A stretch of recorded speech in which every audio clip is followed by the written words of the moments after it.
मोदी झूठी और बिकाऊ मीडिया आपसे छुपाती है। आपसे हाथ जोड़कर निवेदन है कि इस वीडियो को जरूर लाइक करें, चैनल को सब्सक्राइब करें और हमें नीचे कमेंट करके बताएं कि आप हमारी ये वीडियो देश के किस हिस्से से देख रहे हैं। प्रधानमंत्री नरेंद्र मोदी आज रायपुर में डीजीपी आईजीपी सम्मेलन में भाग लेंगे। वामपंथ, आतंकवाद और आपदा प्रबंधन जैसे मुद्दों पर होगा मंथन। श्रीलंका में भारी तबाही मचाने के बाद भारत के कई राज्यों में चक्रवात विधवा का खतरा बढ़ा। पुडुचेरी में एहतियातन सभी स्कूल बंद। भारत ने श्रीलंका को भेजी राहत सामग्री।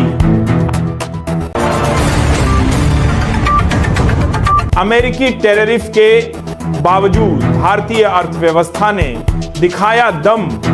चालू वित्त वर्ष की दूसरे तिमाही में हासिल की 8.2% की जीडीपी ग्रोथ। हांगकांग अग्निकांड में मरने वालों की संख्या हुई 128। सैकड़ों लोग अब भी लापता। पुलिस ने प्रेस्टीज कंस्ट्रक्शन के कई अधिकारियों को किया गिरफ्तार।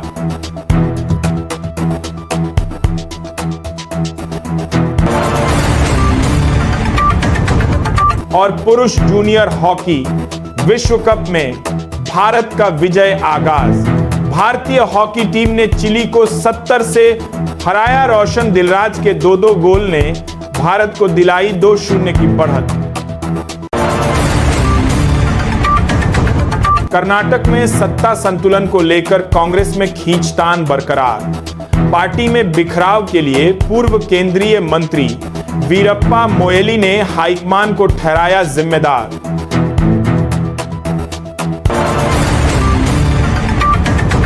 पहुंचा चक्रवात दत्तवाह। समुद्र में उठ रही हैं ऊंची ऊंची लहरें। नागपट्टनम और थुकुडी में तेज बारिश। कई इलाकों में जल भराव।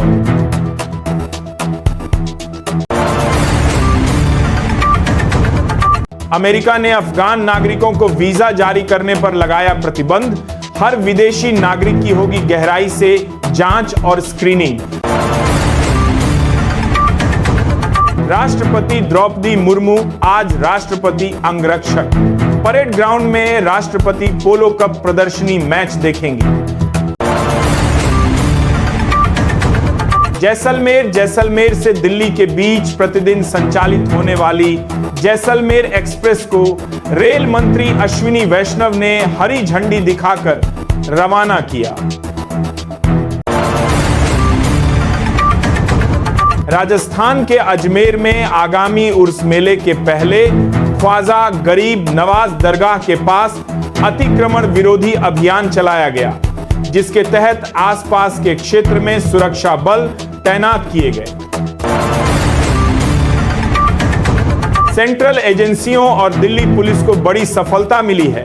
लंबे समय से फरार चल रहे गैंगस्टर हरसिमरन उर्फ बादल को आखिरकार बैंकॉक से गिरफ्तार कर लिया गया।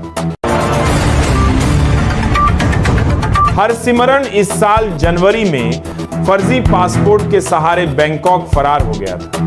हरसिमरन के खिलाफ हत्या, जबरन वसूली और आर्म्स एक्ट के तहत कई गंभीर मामले दर्ज। 2 दिसंबर 2025 से शुरू होने वाले काशी तमिल संगम 4 पर उच्च शिक्षा सचिव विनीत जोशी द्वारा प्रेस कॉन्फ्रेंस होगी। काशी तमिल संगमम एक ऐसी पहल है जो तमिलनाडु और काशी के बीच गहरे और सभ्यतागत और सांस्कृतिक संबंधों का जश्न मनाती है। उच्च शिक्षा सचिव विनीत जोशी इस वर्ष के संस्करण की मुख्य विशेषताओं आयोजन की गई प्रमुख पहलू, सांस्कृतिक और शैक्षणिक आउटरीच कार्यक्रमों और KTS 4 के लिए मंत्रालय की तैयारियों को साझा करेंगे। पश्चिम बंगाल की मुख्यमंत्री और TMC नेत्री ममता बनर्जी की सरकार पर भाजपा नेता दिलीप घोष ने निशाना। शताओं आयोजन की गई प्रमुख पहलों, सांस्कृतिक और शैक्षणिक आउटरीच कार्यक्रमों और KTS 4 के लिए मंत्रालय की तैयारियों को साझा करेंगे। पश्चिम बंगाल की मुख्यमंत्री और टीएमसी नेत्री ममता बनर्जी की सरकार पर भाजपा नेता दिलीप घोष ने निशाना साधते हुए बैकडेट में फर्जी जन का प्रमाण पत्र बनाने का आरोप लगाया। आईआरएस विवेक चतुर्वेदी को नया सीबीआईसी चेयरमैन बनाया गया। केंद्रीय मंत्रिमंडल की नियुक्ति समिति के फैसले के बाद कार्मिक विभाग ने आदेश जारी किया।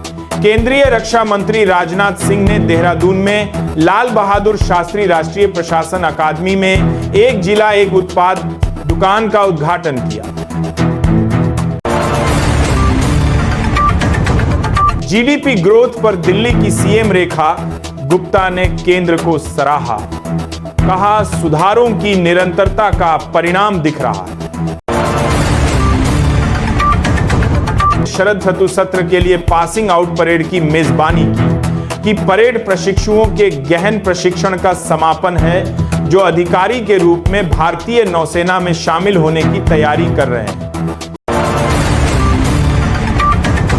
आरएसएस के पदाधिकारियों और श्री राम जन्मभूमि तीर्थ क्षेत्र ट्रस्ट के महासचिव ने सिख समुदाय के साथ मिलकर गुरु तेग बहादुर की 350वीं शहादत के उपलक्ष्य में साकेत डेलियान स्थित संघ कार्यालय भवन में कार्यक्रम का आयोजन। यूपी के मुख्यमंत्री योगी आदित्यनाथ ने आज गोरखपुर में जनता दरबार लगाया।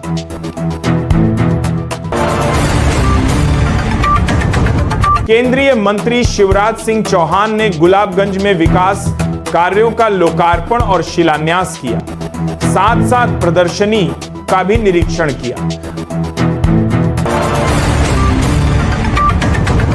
भारत के 8वें बटालियन के कमांडेंट श्री पीके तिवारी के नेतृत्व में 80 बचाव कर्मियों वाली 2 एनडीआरएफ टीमें विशेष एचडीआर उपकरण और राहत सामग्री के साथ वायुसेना के विमान से कोलंबो पहुंची।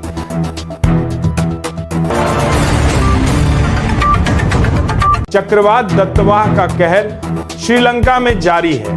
श्रीलंका में भारी बाढ़, मूसलाधार बारिश और तेज हवाओं के कारण अगले 12 घंटों में और बाढ़ की आशंका जताई गई।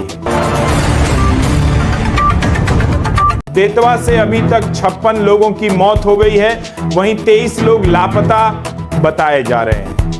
बता दें कि बाढ़ के कारण श्रीलंका के पूर्वी और मध्य इलाकों में 300 मी से ज्यादा बारिश होने के कारण ज्यादातर मौतें भूस्खलन से हुई हैं। चक्रवात से राजधानी कोलंबो समेत लगभग 44 लोग प्रभावित हुए हैं। लोगों को बाढ़ प्रभावित इलाकों से निकालने में वायुसेना की मदद ली जा रही है।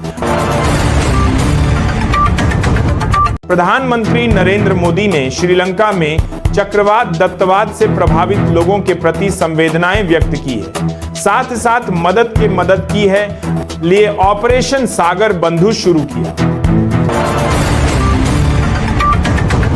पीएम मोदी ने कहा कि भारत संकट की इस घड़ी में श्रीलंका के साथ मजबूती के साथ खड़ा हुआ है।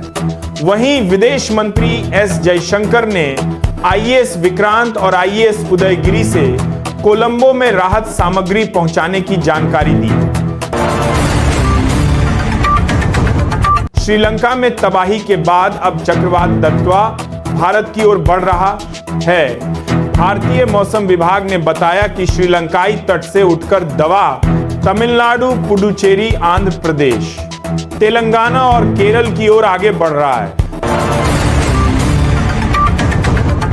केंद्रीय वित्त मंत्री निर्मला सीतारमण ने अमरावती में 15 नए बैंक और बीमा कंपनी कार्यालयों की आधारशिला रखी।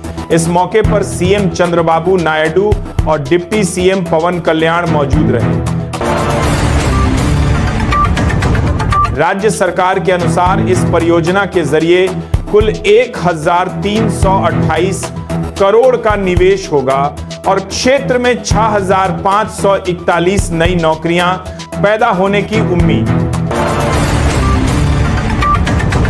केंद्रीय मंत्री गजेंद्र सिंह शेखावत ने कहा कि भारत में पर्यटन उद्योग आने वाले वर्षों में 20% की वृद्धि के साथ आगे बढ़ेगा। सरकार की ओर से जारी आंकड़ों के अनुसार भारतीय अर्थव्यवस्था ने जुलाई सितंबर तिमाही में 8.2% की वृद्धि दर हासिल की और यह 6 तिमाहियों का उच्चतम स्तर। मूडीज रेटिंग्स की रिपोर्ट के अनुसार 2025 में 7% और अगले वर्ष 4% जीडीपी विस्तार के साथ भारत उभरते बाजारों और पूरे एशिया प्रशांत क्षेत्र में विकास का नेतृत्व करेगा। भारत और दक्षिण अफ्रीका के बीच 30 नवंबर को रांची में होने वाले पहले वनडे मैच को लेकर शहर में उत्साह चरम पर है। दोनों टीमें रांची पहुंच चुकी है और मैच से पहले मैदान पर जमकर पसीना बहा रही है।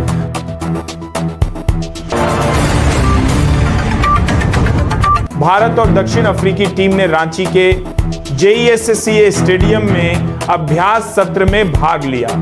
टीम इंडिया के विराट कोहली, रोहित शर्मा, KL राहुल, रविंद्र जडेजा और पूरी टीम मैच पर उतरी और करीब 3 घंटे तक अभ्यास किया। 30 नवंबर को भारत और दक्षिण अफ्रीका दोनों टीमें जीत के साथ वनडे सीरीज की शुरुआत करने उतरेंगी। रांची के क्रिकेट प्रेमियों में मैच को लेकर जबरदस्त उत्साह। ऑस्ट्रेलियाई बल्लेबाज उस्मान ख्वाजा ने ब्रिस्बेन में होने वाले एशियस सीरीज के दूसरे टेस्ट से पहले पूरी तरह फिट होने की उम्मीद जताई है। हालांकि उन्होंने पंत की पिच की कड़ी आलोचना की है। ऑस्ट्रेलिया एशिया सीरीज के दूसरे टेस्ट में कप्तान पैट कमिंस के बिना खेलेगी। कमिंस पीठ की चोट के चलते ब्रिस्बेन में होने वाले दूसरे टेस्ट में भाग नहीं ले पाएंगे।